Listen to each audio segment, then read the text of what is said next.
this question really quick because I keep getting it from several of my friends. But the first guy that asked me this was a friend of mine on Facebook, Jeff. He asked a question. If the ice wall circles our entire flat plain, how can the elites possibly monitor every mile of the perimeter to keep anyone from getting access? Well, Jeff, and everybody else who's asking, that's really simple. I'm going to explain it to you guys really quick, okay? Check this out. Now, what you have to understand is this is a Royal Navy ice patrol ship. It's also an icebreaker. It can get through places no other ship can go, and even if it tried, it would be crushed into a million pieces, okay? This ship is designed to cut through the ice and come and find you. Now, the only way that this Royal Navy ship is going to come looking for you in the ice is if you make it past the 60th parallel. And at the 60th parallel, you will be turned around by just your average Navy warship, whether it's China, America, Russia, whatever country you are close to. When you get to the 60th parallel, that country's Navy is going to send a cruiser or a warship out to turn you around. They are the first line of defense. The final line of defense is this Royal Navy ship right here. Now, I'm just showing you one. I'm not going to take up a lot of time showing you each one of these icebreakers because there's an icebreaker for each territorial boundary of the 80th parallel, just as there's a warship for each territorial boundary of the 60th parallel. Okay, now let me help you understand that.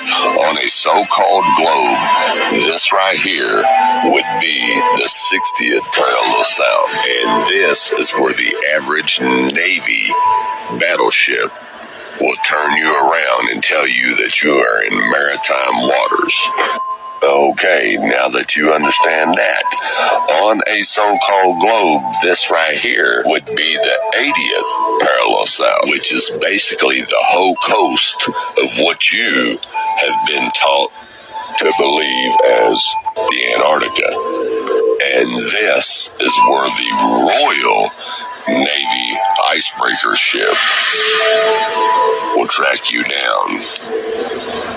Now, let's have a look at the 80th parallel on a flat Earth map.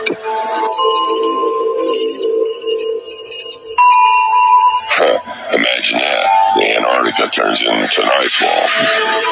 And look at that. The 80th parallel is the perimeter of the ice wall, which the Royal Navy icebreaker protects. And like I said, there is one of these icebreakers for each territorial boundary. I'm just showing you this one to give you an idea of how they patrol. Check him out.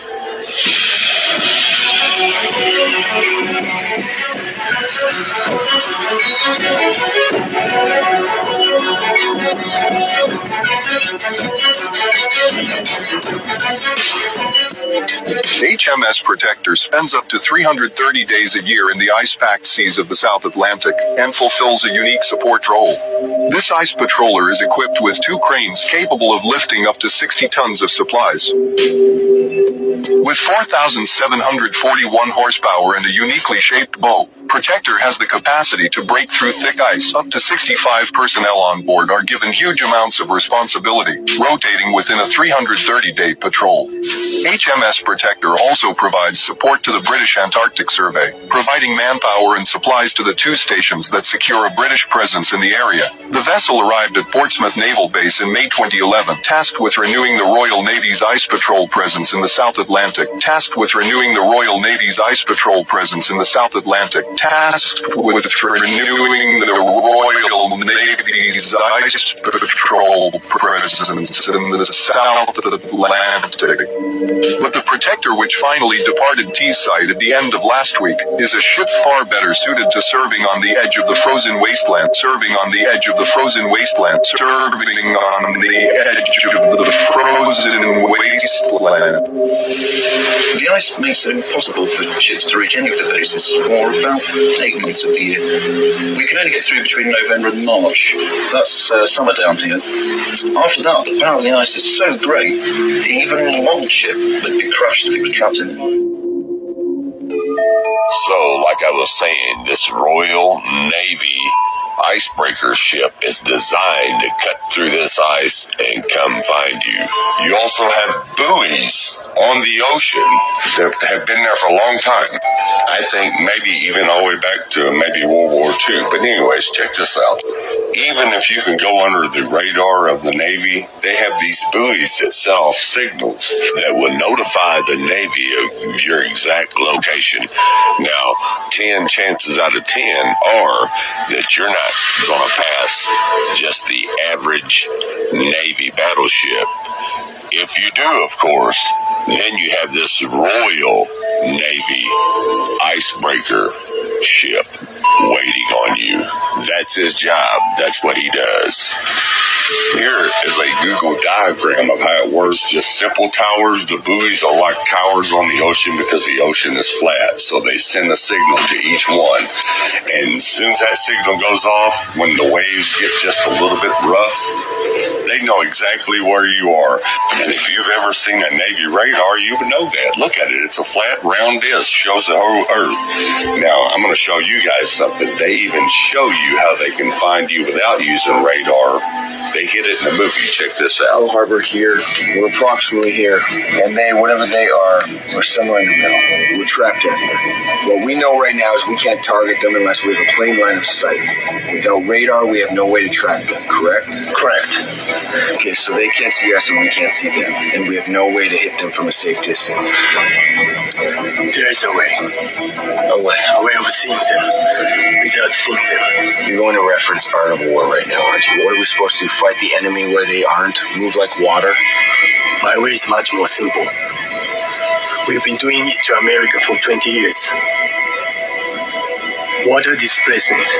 How do you track water displacement? Tsunami buoys. Tsunami buoys. You have them surrounding the islands, transmitting displacement data. We hack into their transmissions from a grid. You can't track anything without radar. I don't need radar. Just the radio frequencies. Turn off Aegis radar, please. Who is this guy? Chief Moore, sir. Secure spy. Secure spy, sir. Display no data. No idea. That's correct. Alert him. Display no data.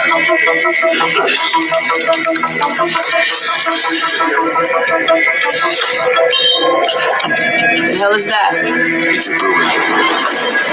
If it gets hit by a wave, it transmits a signal.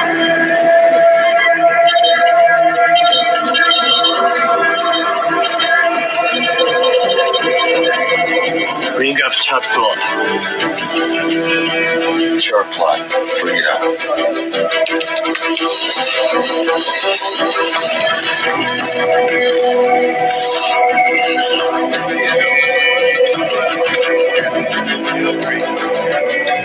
So we can track without radar. We would practice it as a contingency plan. Dirty, cheating, Sneak off ward. I like it.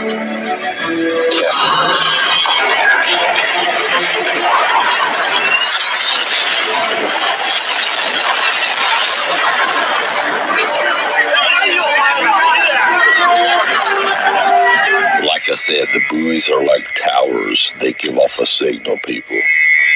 So no matter where you are on that ocean, they know exactly where you are. Now, I cannot show you what will happen if you do so happened to make it to the 80th parallel south. But I can tell you what happened to some people who tried. Check it out. The Dagbladet. Polar explorer and television celebrity Jarl Endahoy, 38, sits in the dock, the Nord-Troms District Court, accused of having carried out his third voyage south of the 60th parallel in Antarctica without permission. He is also accused of having sailed without insurance, so the provisions of the Antarctic Treaty requires. The expedition took place a year ago, where, among others, Canadian Anne Cat Ireland, 43, and rock guitarist Peter Barley, 50, was on the journey.